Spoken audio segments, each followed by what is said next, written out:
Hey friends, John Quirk here, and for the past decade, I've been teaching people the power of breath work and meditation. And I wanted to make a video if I was starting all over again, if I was starting from nothing. And I really love the first time I meditated. That story is really fun. I was living in San Diego at the time. I'd already been a yoga teacher for a little while, but I never really kind of dove into the world of meditation. And so I figured, I was doing a lot of asana, a lot of physical yoga practices.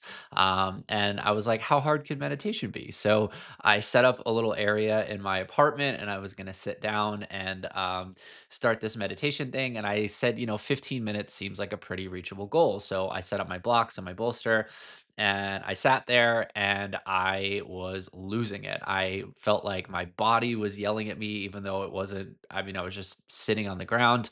I felt like my mind was racing in a million different directions. And I distinctly remember at one point thinking maybe the ringer or the alarm on my phone isn't set right, or maybe it's, the volume's off or whatever. And I took a peek down and it was 7 minutes and 27 seconds. So I never made it halfway. And I knew that it was a long journey.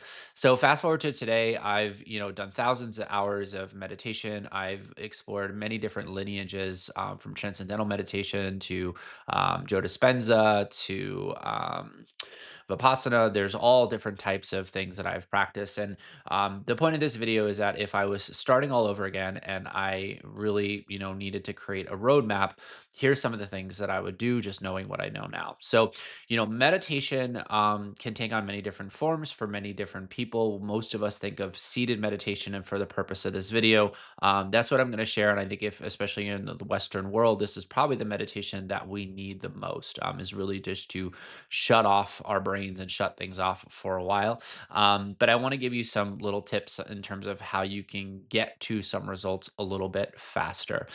So, first thing is to really use the bookends of your day to your advantage. And what do I mean by the bookends? This is something that I talk a lot about with my clients and the people that come on retreats. But first thing in the morning and last thing before you go to bed is where your subconscious is just the most susceptible or open to new information. So, when we begin or end our day with a meditation practice, we have a much better chance of accessing some of the deeper layers of ourself. And this is a lot of where our subconscious or unconscious belief systems live. And this is where meditation can be such a game changer in terms of shifting or changing some of those belief systems. Some of those things that are happening in those deeper recesses and parts of ourselves. So, really mastering first thing that you do in the morning, last thing that you do in the evening. Now, first thing in the morning is going to be the easiest time to meditate. Last thing in the day is typically going to be the hardest. Why? Because when we first wake up, we are not filled with all the stuff of the day, all the chatter of the day, all the to-do lists, all the things that,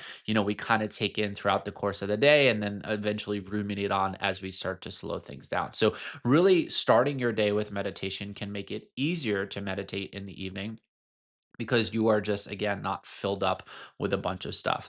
So second, I would say once you kind of master those two areas or at least set a precedent that those two areas are the important times for you to enter into meditation, next is sort of the strategy. What approach are you going to use?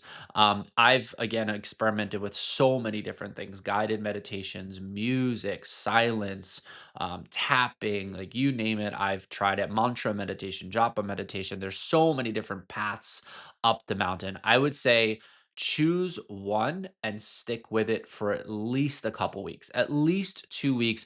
Try whatever practice that you're going to enter into because there's really no way to know if it's working or if it's the practice for you until you give it some time, right? So just choose one simple lane, go with it, and see how it works. Now, number three is to really get comfortable with being uncomfortable. So after you choose your technique, understand that this is not going to happen overnight. This is like anything else that's worthwhile. It's going to take you some time and some effort and some struggling with yourself just to get through it. So once you've kind of decided to create those times during the day where you're practicing, you've chosen your lane. Step three is just to get comfortable with the fact that you're not going to be very good at it at first. And that's okay. And that's actually a big part of the journey. And I still, as somebody who's been meditating for almost a decade, go through this all the time where I feel like I'm good at it. I feel like I can drop in and my mind goes silent, my body feels relaxed, my breath slows down.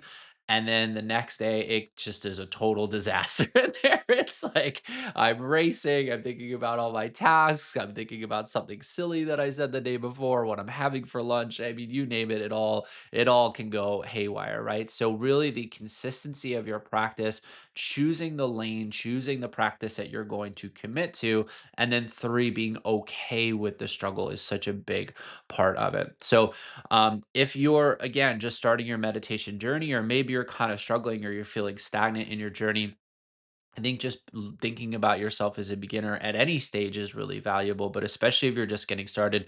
These are three tips and three tricks that I would really jump into. Now, as far as resources, there's a million different apps now. We have a YouTube channel where there's a bunch of free meditation and breath work. I'm also a huge proponent. I love Insight Timer as a great tool if you like to gamify, your stats. If you're like one of those kind of Duolingo type people where you like to kind of see your progress and how often you're doing it, I would say those things are fine. I would say creating less barriers to entry is really the last little bonus tip that I would give. The more steps that you have to take to get into your meditation practice, the more cumbersome it becomes, the less likely you're going to keep up with it. A lot of the clients and the people that I work with, we use mostly binaural beats, and I'll do a separate video on binaural beats and how amazing and powerful they are. But really, it's just background music. It's very ambient music, but it actually helps to entrain your brain into like that trance state that really we really want for meditation. So again, if you're just getting started, congratulations. These are just some tips and tricks that I think will help you along your journey.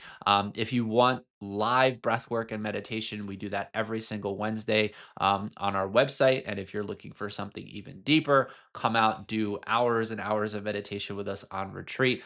That's really the best way to kind of jump in and get a real sense of how powerful this practice could be. So hopefully that's helpful. Thanks, friends.